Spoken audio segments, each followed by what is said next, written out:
Judy Murray claims that Raducanu's recurring injury woes are common for a player earning their stripes on the senior circuit, but question whether her raft of sponsorship deals have been beneficial for her development.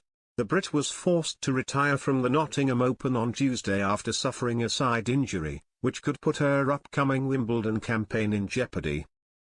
Raducanu burst onto the scene at Wimbledon last year, a tournament she entered as a wild card and powered all the way to the last 16. Things have been up and down since, with a US Open triumph no doubt the highest of highs, but recurring injury problems have left her unable to find a rhythm since Flushing Meadows. On Tuesday, the teenager had to bow out after just over half an hour of her first-round match against Victoria Golubic due to a side injury. With fans concerned over whether the youngster will make it to SW19 later this month, Murray has urged her team to think carefully about how they handle Raducanu's young career. Raducanu's team will be mindful of all the savvy sponsorship deals and marketing campaigns she has astutely tapped into over the past 8 months, she wrote in The Telegraph. They will no doubt bring her huge financial rewards, but at what cost to her body?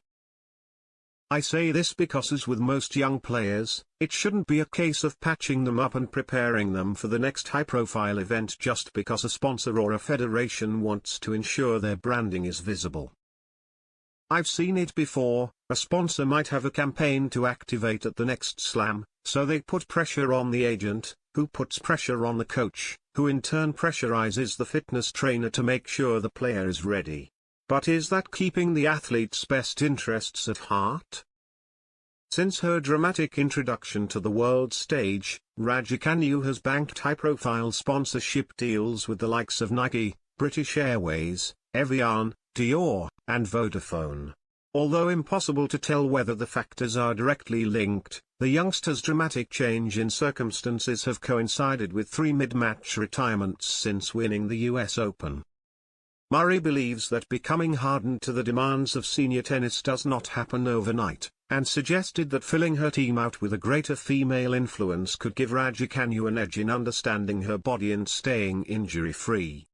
I think there's a particular point to be made here about female players such as Raducanu having access to a specialist who understands the female body, added Murray. Last week, we saw China's Qin Wenzheng, who at 19 is the same age as Raducanu, candidly opened up about how her menstrual cramps played a role in her defeat to Iga Swiatek at the French Open.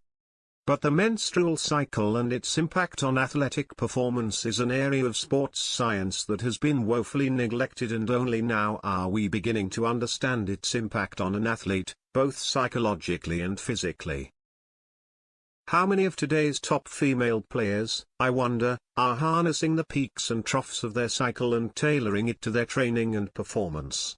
How many could feel more empowered by investing in a women's health physio or specialist and making their entourage that bit more female-centric?